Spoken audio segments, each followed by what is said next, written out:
Okay, so I have you guys over here. Wonderful. Alrighty, so welcome. It's fantastic to have you both here. Thank you so much for joining me. I've been wanting to do this talk for quite a while. It's something that matters a lot to me and it's really important to me. And it's been on my mind to share about it because mental health is something we all have, we all experience. It's something that we may have challenges in, and it's something that we can all move from. And from my own experience, it was actually nearly like the catalyst for my whole life beginning. It was something that started this whole new journey for me. So I wanted to talk about it because sometimes the way it's spoken about is more on the side of awareness, which is fantastic. But are we speaking in an empowering way? Are we giving people the realization of how they can overcome and move forward from these challenges and actually start owning their lives again?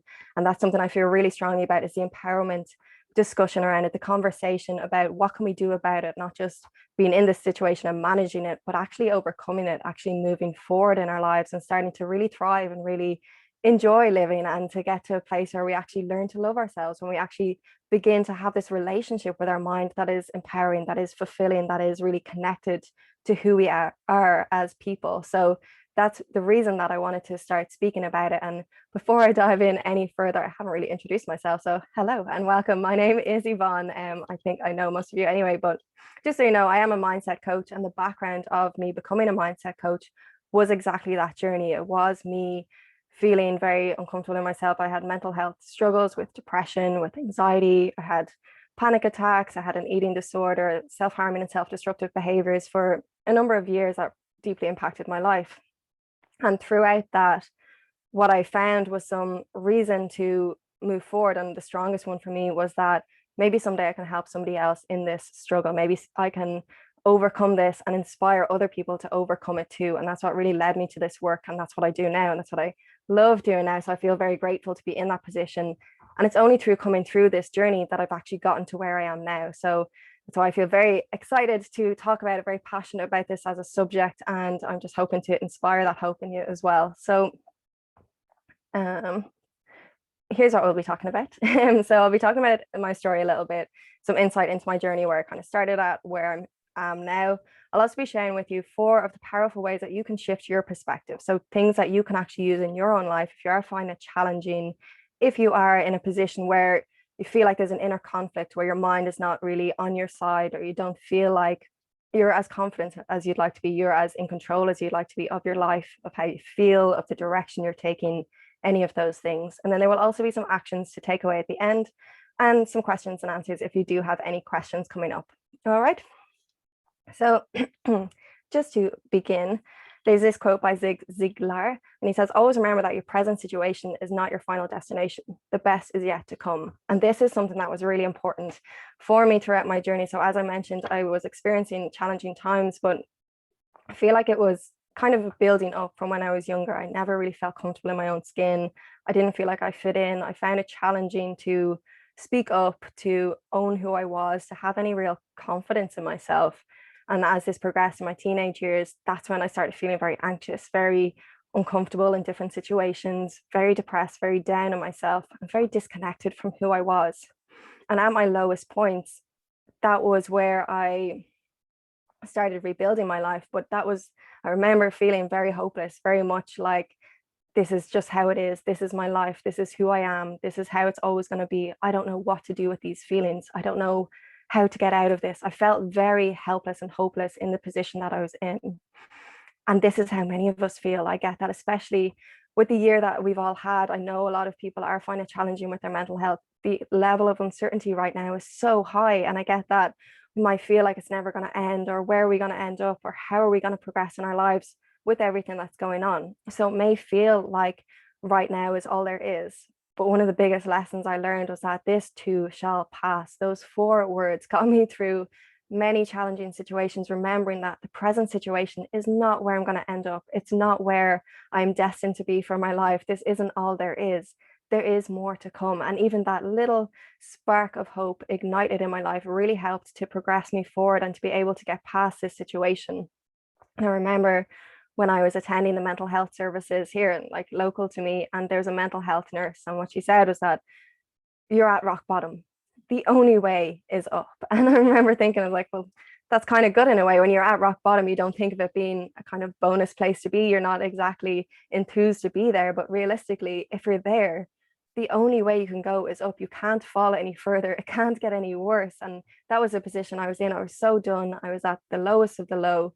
It couldn't have gotten any worse. So when she said that, it stuck with me, because I was like, okay, all I can do from here is build. All I can do from here is use this foundation as the building blocks for the rest of my life, for what I'm going to do. And of course, it wasn't a realization that came immediately. And I was like, okay, fantastic. I'll just start building my life. It was a progressive thing. It was something that took time, of course, but it was something that stuck with me. And these little things, these little inklings of hope, these little sparks that ignite in us can really help to move us forward, to help us to realize that there is more than this. This can pass. We haven't always been in this position. We've been happy before. We can be happy again. And these are important things to remember, because yes, it can feel like this is it, that's all there is, and we can never go back to feeling good about ourselves. Or it can feel like this is a life sentence, especially if diagnoses get introduced to us or things like that. If we get these labels, we might see that this is who we are. But remember, there's so much more to who you are than your current experience. There's so much more to your life than the present situation, and there's so much more that can come. And I just wanted to kind of touch on that a little bit, that even having been through the situations that I was in, the darkest times that I was in, looking back on them now, I'm grateful that that happened in a way, because if I hadn't have been at that rock bottom, if I hadn't had gone to the lowest of the low, I wouldn't have had the opportunity to go and get help for that. I wouldn't have had the opportunity to start thinking about what else there could be. Because like I said, it wasn't just like this thing happened and suddenly I was depressed. I feel like it was building for quite some time when I wasn't really sure of myself, didn't have a solid sense of identity. I didn't know who I was or what I really wanted. And so just letting someone in, it was something that I realized, sorry guys, just 1 second.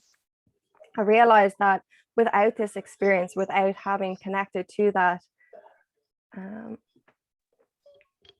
I wouldn't have gotten the opportunity to start building my life from that place. I wouldn't have gotten the opportunity to start getting to know myself, to start actually learning about who I was. If I hadn't gotten to that place of having zero connection to myself, I wouldn't have started building a connection with myself. And it was only in that whole experience and seeing that as like a signal, as nearly a wake-up call from this disconnected way of living, that I could start actually seeing, well, what else could there be? What is the alternative? How can I actually start to learn, start to shift, start to get to know myself?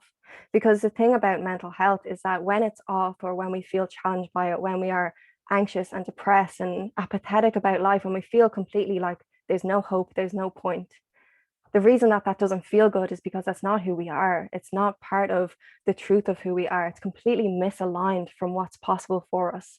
That's why it feels so terrible. That's why it doesn't feel right. That's why we feel like we can't deal with it, because it's not really part of who we are. It's like a really strong signal that there's something amiss within us, that there's something out of connection, disconnected and misaligned. And getting that signal in the very rude way that it arrived was actually something that I'm very grateful for now, because I got to begin that journey. I got to move away from that place. And without that, I don't think I would have done that. I think I would have continued to just kind of mosey through life as it was and be sort of okay with it, sort of happy, ticking the boxes, clocking in and out of it, but not really connecting to purpose, not really getting a sense of the joie de vivre that I enjoy now, that aliveness, that sense of real connection, real passion for life, real love of creating my days, getting to know myself, learning all of these things and being able to share it with people as well. That's what matters. That's what lights me up. And if I hadn't have been to that place where I had none of that, I would not have gotten to experience what I'm experiencing now. So there is silver linings to the clouds. There is reasons to keep getting through, to keep working on these things, because as the quote goes, this is not all there is. There is a future ahead of each and every one of us that does not have to include these things. We can move past them. We can overcome them. It's an experience. It's not a life sentence. So the first perspective shift that I want to share with you is choice. And these are going to be 4 words that I think are really powerful. And choice is one that I freaking love, this word. I remember it being in a group therapy session years ago when I had the eating disorder, and we were talking about it and we started talking about choice. And when I wrapped my voice around that word, it's like, I like this word. This is a fantastic word, because when we're feeling so down, when we feel so helpless, when we feel so disconnected, we feel like we have no control over anything, like we have no choice, like we aren't in control of our lives at all, like everything's happening to us, not for us. That's how it can feel. But when we start to look at it, we're like, well, do I have any choices here? What are my choices? How can I empower myself with this lovely little word, choice? When I start getting my head around this, when I start opening up to this, I can see alternative routes. I can see the different directions that I could go. I can see that this is not all there is. So this quote by Viktor Frankl is powerful. He was in Auschwitz during the World War. Check out his book, Man Search for Meaning. If you haven't, it's very powerful. But he said everything can be taken from a man or woman, but one thing, the last of the human freedoms, to choose one's attitude in any given set of circumstances, to choose one's own way. And if he can find a way to do that, any of us can. We can find that choice. Pain happens. Yes, terrible things happen, but we get to choose how to respond. We get to choose what we're going to do with that. We get to choose whether we're going to keep suffering or whether we're going to find our way through. And this is our power. And this is what I want to speak about. This is what I mean when I talk about speaking about this in an empowering way. It's about giving you back the control over what you do next, giving you the realization that your thoughts are not against you. They're not just things that happen. You can choose to think differently. You can choose to feel differently. You can choose to experience your whole life differently. But a lot of the time, we don't even realize that we have that power. And we start thinking that, well, because I have this thing wrong with me, because I have this problem, because I'm debilitated by this, that's it. My choices are gone. You always have these choices. And it's just about reconnecting to them, remembering that they're in there because they're always, always in there. So the choices we can choose are the freedom from stagnation. And what I mean by that is when we are feeling very depressed, very anxious, very stuck is what it feels like, right? It's like you're stuck in a rut. I don't know what to do. I don't know which way to go. Looking at our choices gives us freedom from this because we can make that choice of, like I said, is life happening to me or for me? Am I going to be a victim of my circumstances or creator of my next steps? Where am I going to take this? Because ultimately we can absolutely, if we choose to, we can feel terrible about it. We can be pitying ourselves. We can feel, and I definitely did that. I definitely did wallow. I definitely did take my time, like come to terms with the fact that I can change things. So if you're there, it's not about feeling guilty or ashamed of that, but recognizing that there is an alternative possible when you're ready to take it. And ideally as soon as you can, but check in with yourself and be like, what else could I do here? How can I show up for myself? What choices are available to me? And that's the empowerment to find alternatives in any given situation. Like the quote said, we can choose our own way.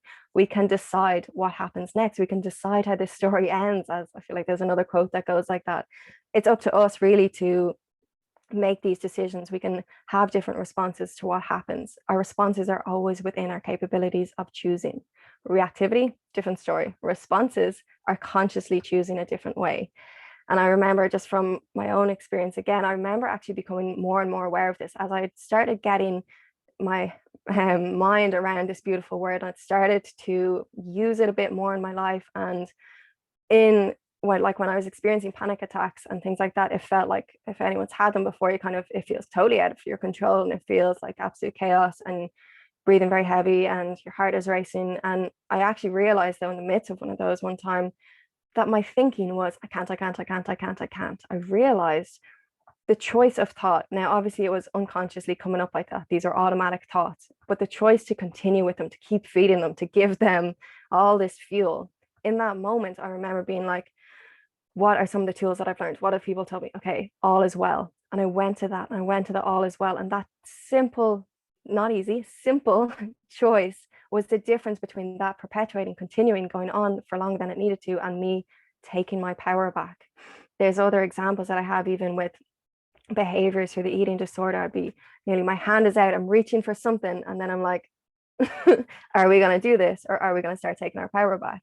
And it's just catching ourselves in these moments, in these little moments can make such a massive difference. And it's simply just coming back to choice again. It's simply just coming back to ourselves and realizing that we can choose differently, that even if it's become habitual, even if it feels like this is the only option there is, even if it feels like we are victims or we don't have the power, there is that choice to even see it that way. We can choose to see ourselves as victims. We can choose to see ourselves as less able, or we can choose to empower ourselves. We can choose to start feeling better about ourselves. And it's just about recognizing that in ourselves and exercising that as much as we can, bit by bit, just making little choices. So as I say here, it's not what's happened that matters, it's what we choose to do about it. So none of us choose these challenges. None of us just decide we're going to get really depressed or anything like that. It's not about blame for these things happening and saying, oh, you should have chosen differently. These things happen, life happens, of course. But when we're in these circumstances, when we are feeling this way, it's like, okay, now that I'm here, like I said, now that I'm on like at rock bottom, what am I choosing to do next? Am I choosing to set up camp here and stay here forever? Or am I going to start building my way out of here? What am I choosing? And it's entirely up to us then from there. The next beautiful word is possibility. And as Tony Robbins says, I was about to do it in his voice, that's not happening. As Tony Robbins would say, we need a compelling future. This is how we grow. And this is so key because we are part of nature. We are nature. We are either green and growing or we're, what is it, ripe and dying? No, we're green and growing or we're something. I'll look that one up. Good example, Yvonne. So basically the idea is that we're always growing. Progress equals happiness. We always want to be growing towards something. We always want to be improving, getting better, doing things differently. Otherwise, we're just, if we peak and we're like, we're done, that's it, well, then it's game over. What else is there? We're just going to get bored. We need something to be moving towards. And this is something that I feel is really important, particularly now. I especially thinking of our young people at the moment. Sorry, I'm not sure what just happened there. I'm just thinking about the uncertainty, the challenge with the future, things like that. When we don't have a compelling future, when we don't have something to work towards or move towards or get excited about in our lives, that's when we can start feeling more and more depressed. That's when we can start feeling disconnected from what is available, what is possible. So if you have been feeling that way, like, oh, I don't even know like what next week is going to be like, this is just, the times are so crazy, it's going to exacerbate those feelings, right? So we need a compelling future. We need something to be working towards, looking towards, hoping towards, again, igniting that bit of hope that these things can be different, that we can choose a different way. So possibility, when we are thinking of it in our mental health challenges, when we're thinking of how can I change my perspective, start looking for the possibilities. Okay. For me, what this looked like was writing about my ideal life. It was writing about how I want things to be, because, and we'll speak about it in a few minutes, but where our focus goes, our energy flows. When we are looking for what is possible, what is available, how could this be different?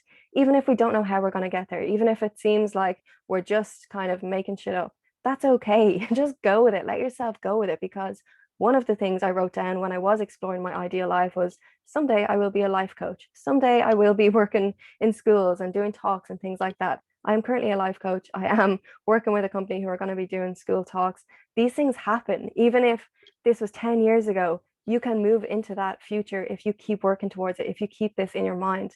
And this is possible for any of us. There's so much possibility. The potential of human beings is almost limitless. There is so much available to us. And while it can feel like this is all there is, we're very tunnel visioned in our challenges. And I've been there. I've been totally like, just focus on how terrible every day was. I wasn't thinking about how other things are going to change. And that perpetuates that feeling. But if we can connect to something using this experience, using this time to be like, okay, well, I know what it's like to feel really down. I know what it's like to be in this horrible place. What would I like instead? What else could there be available? Because we've seen what this is like. Let's think about the opposite. Let's think about the alternative. Let's start giving our energy to these things. Let's connect to our purpose. Let's think about what there could be ahead of us. This is something that I did in my own experience when I was in the midst of eating disorder recovery. And I was finding things challenging. What I started doing, not what I started doing, but what came to mind was, well, if I can get through this, because everyone in the center that I attended had been recovered. They had all experienced eating disorders themselves and they were recovered and now they were practitioners. So that inspired me. That got me thinking, well, maybe if I can get through this, then I could help somebody else with my experience. Maybe someday I could actually help people with their self-esteem, with their self-confidence. Maybe I could inspire in them to learn from their experiences like I am. And just even that possibility, I didn't know that that was a dead cert thing that could happen. I didn't know for sure. But if I could think about that, if I could start giving my energy to that possibility, then it gave me way more motivation, because we will often do a lot more for others than we'll do for ourselves. If you probably think about that in your own family or friend group, you're much more likely to do something for someone else than putting yourself first. I think a lot of us would tend towards that way. So if you can think of a higher purpose, a higher reason for this, what could be the point of me going through this right now? What could be the lesson here? And I know these things are not what come to our mind first. That's why I'm talking about it now, because if you are finding things challenging, start thinking, well, like, how can I use this? What would be the point of this happening in my life? What could be the reason for me experiencing this? What am I learning? How am I growing? What is available to me as I move through this? So you're paving the future path for yourself, because when we are stuck in how we're feeling, when we're stuck in these negative thought cycles and vicious patterns, beating ourselves up constantly, it can be very time consuming. We can be very much just focused on how terrible things are now, or else in the past, worrying about what we did back then. We can move to embodying this vision of the future, visualizing how we want things to be, and giving our energy to that. We empower ourselves so much more, and we actually activate the reticular activating system in our brains to start looking for opportunities to make these things happen for us. Our brain will look for what we tell it to look for. We will find what we seek. So if we start putting these ideas into our mind, they'll actually start coming to fruition, and we won't even have to it's not something that we're consciously doing, but just by putting pen to paper and starting to think about it, or tapping into a vision of it in our minds each day, we are starting this process of momentum towards them. Everyone all right so far? I know I can't see most of you, but I just want to check that everyone's okay. Carl is okay, so he's thumbs up in on behalf of you. I'm not sure where the chat is gone, so I hope you're all okay. So the third part is focus, and focus is huge. When you change the way you look at things, the things you look at change. This quote is so powerful, and I found it so helpful, and it's something that resonates with me still to this day, and I heard it years ago. But it is so true. When we change how we look at things, the things we look at change. I'm just going to say it again, because we are changing our interpretation of them. Everything that we're experiencing is perception. It's just what we believe it to be. Our whole reality is created on the stories we make up about it, the meanings that we attach to everything. So when we are looking at our experience, like in the last point with possibility, if we stop looking at it as this big, debilitating, awful period in our lives and be like, well, what could be the purpose in this? What is the possibility beyond this? If we transform how we look at it, it starts becoming more of a learning experience. It starts becoming part of this journey we're on. It starts becoming like this obstacle that we're ready to get over, the stepping stone towards where we want to get, instead of being this just boulder in our way. We start to learn how to maneuver around it, and we change our experience of it. When I started connecting to the purpose of the possibility of moving forward and actually helping people with my experience, my motivation to show up and do the work went like skyrocketed, because there was more purpose to it. There was more reason. It was about more than just me. It was about, what impact can I create? How can I prevent other people going through this? How would I like to share this with young people? Like, what can I inspire now that I have overcome this? These challenges don't come up just to like F us off or like mess with us. They're here to like give us something. Maybe it's a signal, maybe it's so that we can get back in touch with ourselves. Like I said, maybe we're a bit misaligned with who we are. These are opportunities in really awful disguises, but they are opportunities in some way that we can connect to and that we can move through. So if we can change the way we look at these things, shift our focus, we're going to change our feelings, because our focus influences our feelings. If you take a moment now and just think about the most stressful thought you can think of, and if you breathe into that stressful thought, if you let it fill up your body, if you let yourself just get really into it for a second, thinking about it, feeling it, the more that you focus on it, you'll notice your body starting to respond. You'll notice your heart racing. You'll notice your breath speeding up. You'll notice you're kind of getting agitated. Different things will happen in your body as a response simply to this focus. If you focus on a joyful moment, on someone you love, on something you're really grateful for, on something amazing that happens, and you think about that, you see it in your mind, you visualize it, you feel it in your body, you connect to that focus, that changes your body as well. And we can just create these feelings for ourselves. We can tap into these things at any moment. So if we shift our focus, we're going to change how we feel. We're going to change our experience. We're going to change what we get more of, because what you focus on is what you get. When you look at something, that's all you see, right? You miss all the stuff that's at the side of it. You focus on that one thing. And so maybe we're focusing on how bad it is. Maybe we're focusing on how difficult it is, how hard it is. And yes, it is really challenging. But what if we try to shift our focus on how capable we are, how much we have within us, how much resilience we have, how much determination we have, how we can find a way through, how we've survived so much so far. What if we shifted our focus to just how powerful we truly are, and how these feelings do not dictate our identity. They do not dictate the rest of our lives. Again, they're signals. They're trying to tell us something. And if we start listening, maybe we can shift how we feel about them. So there's 4 points here to focus, or to shift your focus on. And these are like surprisingly powerful. If you even just put these 4 things into place after this, it will shift things for you. It will shift how you feel. And the first thing is focus on what you can control, not what you can't control.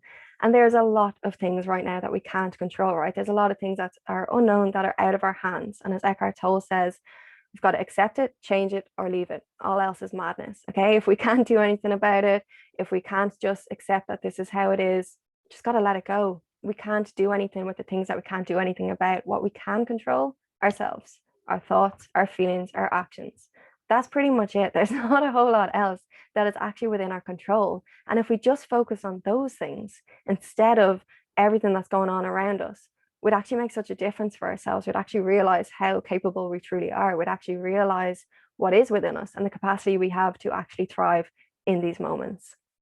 The next thing to focus on is what we have, not what's missing. And this is a huge one. This is like the difference between abundance thinking and scarcity thinking, which is the difference between love and fear motivating our lives, which is a huge difference, right? If we're always focused on what we don't have, on how things aren't, on what we wish we had, on how we're not good enough, how we're lacking, how all these things are missing, how are we going to feel? We're going to feel terrible. Just that thought experiment a second ago, when we were focusing on one stressful thing. Imagine if our whole lives were full of this focus.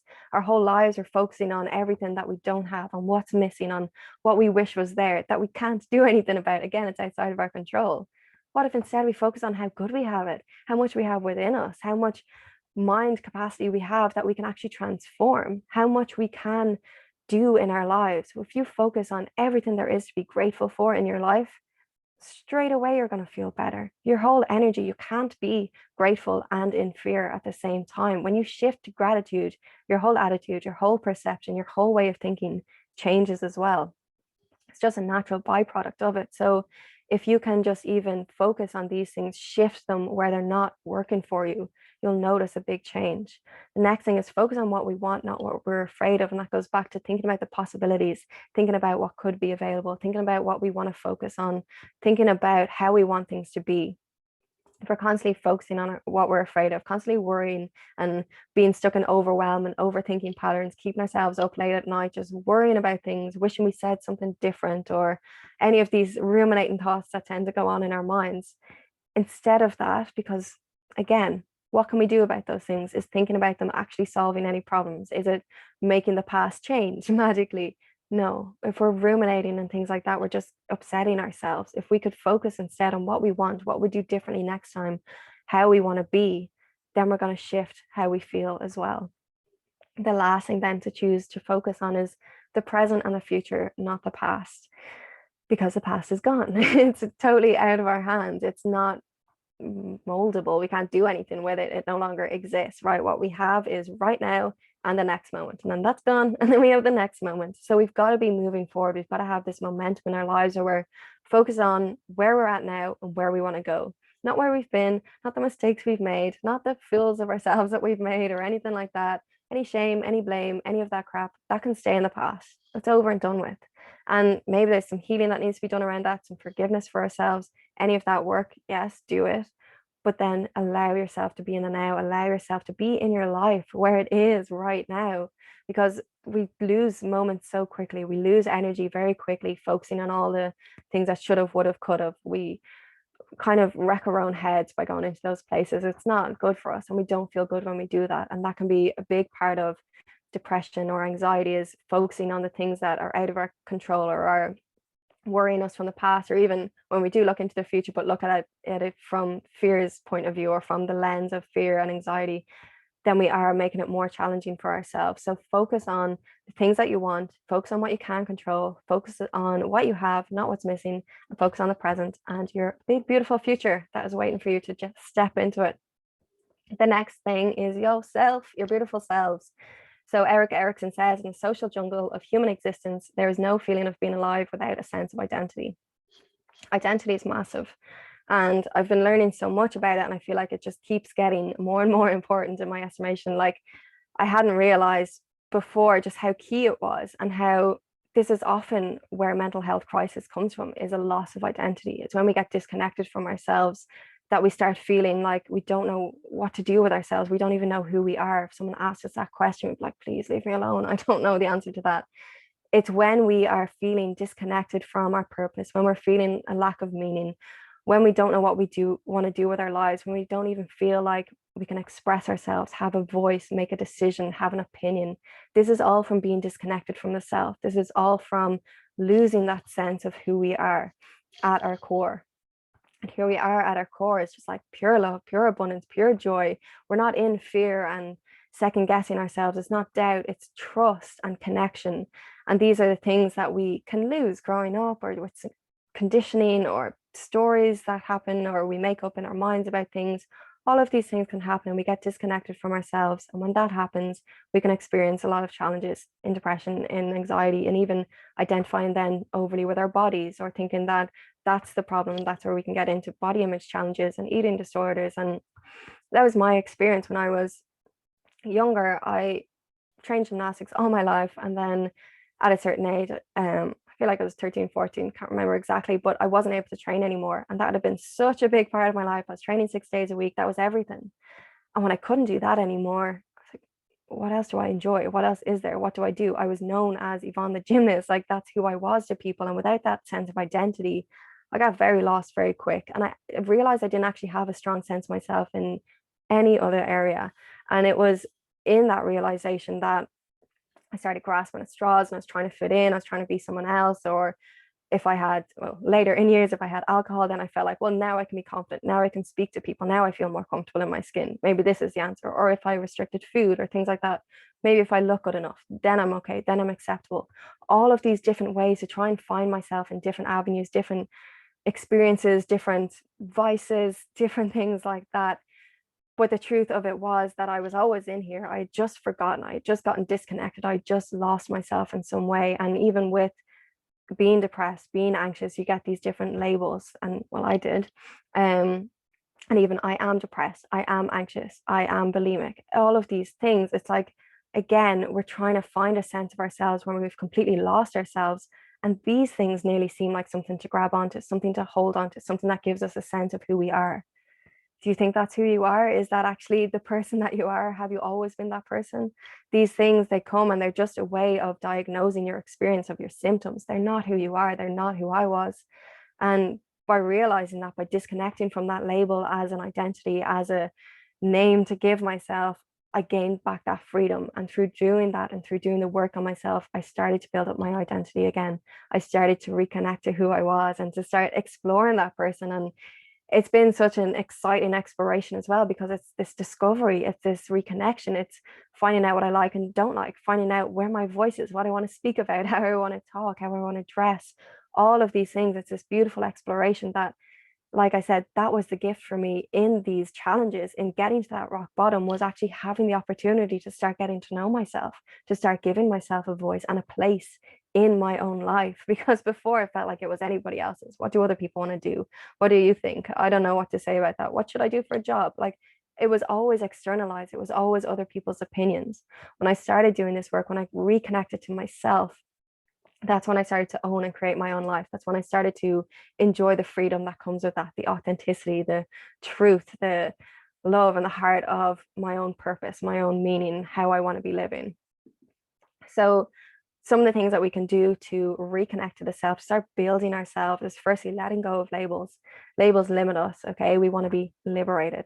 I'm guessing most people, I feel like, have a strong connection to the word freedom, because we feel so restricted. We feel so limited in so many different areas of our life. We feel like we have to do this job. We should be doing that. I'm this age, so I need to be doing this because everybody else is that the best reason we can come up with? What is the reason behind that? We need to let go of these ideas and labels that there is any shoulds, that there is any person that we are meant to be apart from ourselves. Being ourselves is a privilege of a lifetime. This is what we're all here to do. I wholeheartedly believe this is what I've connected to as my purpose, is being all of myself and figuring out what that looks like, who that is, what that person wants to do, how I'm here to express myself fully. And I don't know it completely yet. I'm on the journey, but I'm so happy to be on the journey, because before, it's not fulfilling to try and be ticking other people's boxes, or to try and be, just doing what you think everybody else wants you to do. It's so empowering and so fulfilling to reconnect to your true self, to listen to yourself, and to respect yourself and your needs, to respect your limitations, to respect your own wants and desires and creative expressions, to however you want to be in this world. You are permitted to be that person. You are allowed to figure out what that looks like. So when it comes to the self, what I'd encourage you to start exploring is, who are you choosing to become, regardless of what has happened, regardless of the past, regardless of even how you've presented yourself in life thus far. Who are you choosing to become? Who are you really? Who are you without fear, without the stories, without the anxiety or any limitations? And then what within you is going to serve you? What do you have in you that is really going to light you up? What do you have in you that is going to help you through? What have you in you that has helped you out before? This is something important to connect to, because even when that question comes up, the who are you, that can be a pain in the, what, like when therapists or people who are trying to help you start asking you that. One of the most powerful things that I found was connecting to, but what are my strengths? And of course, it was easier to find out the negative ones for me. First, I was like, oh, well, I'm very stubborn. Okay, I can hold on to that. I feel like that makes sense. But then the more I explored it, I was like, I'm actually very determined. And yes, I've been using that against myself so far. But what if I started using that for myself? I was very committed to negative thinking. So what if I started using that commitment to furthering myself, to bettering myself, to enjoying myself more? I was very resilient, very tenacious. There's different things in you as well that are so worth sharing with the world, that are so worth serving your own life, and that only you can start to enforce and embrace and empower yourself with in your life. So, kind of finish up in a few minutes. Thank you so much for listening so far. Here's some tangible tools,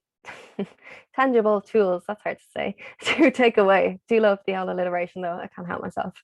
So the first thing is to consciously choose 3 things each day, and then acknowledge yourself at the end of the day. So what I mean about this is taking your power back over your choices. So even if it's simple things like choosing to walk a different way than normal, choosing to say a nice thought to yourself, choosing a mantra that you say every time you look in the mirror, choosing to journal or to meditate, choosing, like, it can be very simple, or it can be whatever you feel like it would be best for you. Totally up to you, but start owning your choices. Start finding the freedom to decide something. Consciously bring your awareness to your choices, because 95% of our thoughts and a lot of the patterns and habits that we do, they're subconscious. We just keep doing the same stuff. It's on automatic. And if we're not enjoying where they're leading us, it's time to start bringing conscious choice back to them. It's time to start waking up to, whoa, how did I get here? Let's do something differently. And it could even be simple things like not going on your phone first thing in the morning, walking a different way than you normally do. Just little things to start waking you up to the power of your own choice. And the more that you exercise that, the more that you flex that muscle, the more that you're going to empower yourself to make bigger choices, to make more empowering choices, to make choices that are really going to make a difference in your life. And the acknowledging yourself at the end of the day is simply writing those down, giving yourself credit for making those choices. So what did I choose today? Write them down, acknowledge yourself for it, go like, good job, me. I'm glad that I made that choice, or whatever feels right for you. And just acknowledge it so that you're recognizing it in yourself, so that you're giving yourself credit where it's due. Because I know how many of us can find it very easy to be very hard on ourselves. So when it comes to actually giving us credit, it's a bit of a foreign language. So this is just an easy way to start building that up, so you get really fluent in it, and then you start feeling fantastic. The next thing is to journal on how you want your life to be. Let yourself dream. As I mentioned, starting to write what I wanted was the beginning of me actually getting there. So if I didn't let myself dream, let myself think beyond, oh, I'll work in an office forever and I'll be a bit miserable, but it'll be fine. If I started to explore, well, what else could I do? What would I ideally like to do? I wouldn't have gotten there. And I found a notebook, like I think 5 or 8 years, maybe 5 years later, after I'd written it, and it was like, I'll be a life coach, I'm going to travel, I'm going to do these, and I've done these things have happened, and it's because I started to let myself entertain the possibility that they could happen. So the next thing is to practice gratitude, because it immediately shifts your focus. So if you're feeling a bit terrible, try and think of 5 things that you can be grateful for, because there is always something to be grateful for. And this isn't just about like positive thinking or lying to yourself. There is genuinely things to be grateful for. If you're here right now, you have multiple things to be grateful for. You could probably think of like 10 straight away, just off the top of your head. That's how easy it is to connect to this. And when you start actually connecting to those words and feeling them and not just doing it kind of begrudgingly, you'll really notice the difference in how you feel. And that instantly shifts your focus, shifts your perspective. And the more that you do it, again, you're building this muscle, you're building this focus for yourself, which is just going to grow and grow and grow. You're going to give more energy to that. And the fourth thing is get to know your lovely self. This is such a great opportunity to get to know who you really are, to see who you are beyond these challenges, who you are and want to be in your life, what you'd like more. Do you want to feel more confident? Do you want to feel good about yourself? Do you want to love yourself? Do you want to feel that you can take on a new challenge? Do you want to feel more resilient and connected to yourself? Do you want to feel good? Because these things are all possible. These are all things that I thought were like, yeah, that's for someone else. But actually, when I started looking at them, I was like, well, what do I already have in me? What would I like to amplify more? How can I do that? And it becomes a process that you're just going to keep growing into who you really want to be. You're going to keep growing and developing into the person that you want to be in your life. And that's totally open to you to do at any time. So get to know yourself, get to know who you are, what you like doing, what you don't like, all of these things, form opinions and own your choices. And it's going to be a really empowering way to just start taking back your power over your life. So just for a sec, I'm just going to ask if you have any questions. I might just stop sharing my screen just so I can see if there's anything in the chat. Ripe and rotting. Yes, thank you, Carl. I just saw that from earlier. Sorry, I had missed it. Yeah, if you do have any questions, let me know. You can type them into the chat or you can take yourself off mute. If not, that is okay. Right. So I'm just going to pop on just because you are here, you are interested in learning about the mind and mental health. I want to share with you my new program that is just launching very soon. I'm so excited about it. Sorry, just seeing the chat. Oh, thank you so much, Kira. And thank you, Dimna, as well. Much appreciated. Thank you, guys. Okay. So just going to jump onto this for a little second. It's the aligned mind and it's a mindset journey to authentic confidence. And the purpose behind this is to have that journey to getting in touch with your mind in a way that is a beautiful relationship, to stop fighting with it, to stop feeling like it's controlling your life in a way that you can't do anything about, and realize that it's yours, it's your mind, and you can actually get back into alignment with that, where it's coming from a place of love and not fear, where you are actually living a life that feels really good for you, that feels like it's yours, that feel like you can own it. And this is something that I obviously feel very passionate about. So I'm offering this new package. This is the first time I've spoken about it. So you're getting a little sneaky peek. But it will begin with 8 one-to-one mindset coaching sessions with myself. As I said, that's what I do. And there'll be 45 minutes to an hour of unlearning any of those old stories, to getting really clear on what is it in my mind right now that is driving me crazy? What is it that's creating these feelings within me that are just completely disconnected from how I want to be, that are taking all the joy out of my life? What are these things that are limiting me and restricting me, and how can I break free? What is it that's going to take me to the next level? That's what we'll be discussing and talking about in these sessions. And they're really powerful to actually get clear on these things, because so many of them, like I said, are subconscious. We don't even realize the stuff that we're saying to ourselves, and we would probably not say it to anybody else. And yet it comes out in our mind like 24/7. So if we can start bringing light to these things, we can bring them up, we can swish them away and replace them with really powerful and empowering new ways of thinking, new stories to tell ourselves and empower ourselves with. So you'll also get lifetime access to Free Yourself to Be Yourself, which is my online course. It's a 4-week self-paced course with daily videos. There's weekly visualizations and resources to accompany your journey. Another tricky word for me there.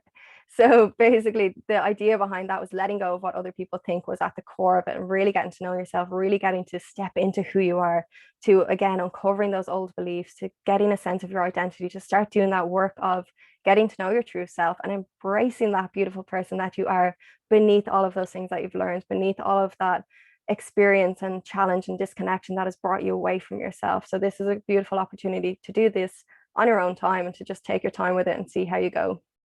And then you'll also get email support in between sessions, so that you always have accountability. I'm always here when I'm coaching someone, I'm their coach. So if there's anything that comes up in between, if there's anything during the week, they're like, what was that thing you said? Or anything like that, I can just pop on an email and then they're good to go for the rest of the week. So that is available as well.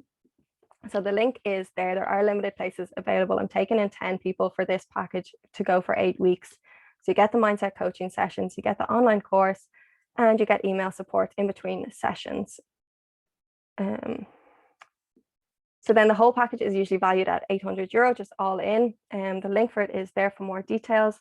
But for this round, I'm going to do it for 547 because, well, essentially because it's really important, I think. And it's something that I want to share with as many people as I can. And I just feel like there's a lot in it that I want to share with people. The online course, I think, is something that's of great value, and it's something that you can work away with on your own. Plus, just keeping in mind the mental health situation at the moment, I want to be able to offer this to people to really empower their minds, to really get aligned in themselves, and to start building up that self-confidence, that self-esteem, that self-love that I know is possible for each and every one of us. So payment plans are available, and there are exclusive bonuses for the first 5 signups. So there are more details in the link there. You can also book in for a call with me to just discuss if this is even right for you, or if it is something that would be of value for you. So again, I just wanted to mention it here because interested in mental health in some way, it is something that I think is going to be really valuable for people. I wouldn't be putting it out there if I hadn't put my whole heart into it, from my own experience, from everything that I've learned along the journey. It's just something that I feel very passionate about sharing. So if you did have any questions about that, if you're looking like that curious brain right now, do let me know. You can pop them in the chat. And apart from that, if there's anything you wanted to share, any key takeaways you had or anything like that, I'd love to hear them. I'll try and locate the chat thing again.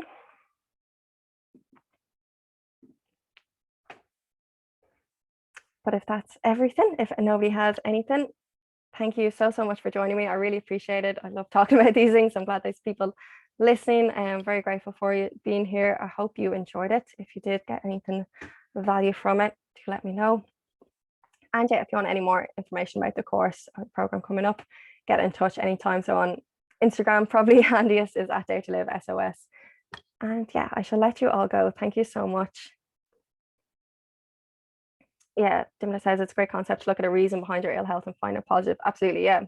How can we change how we see things? I think is such a key thing to start embodying and learning about. It's just us now. Okay, I'm going to stop the recording.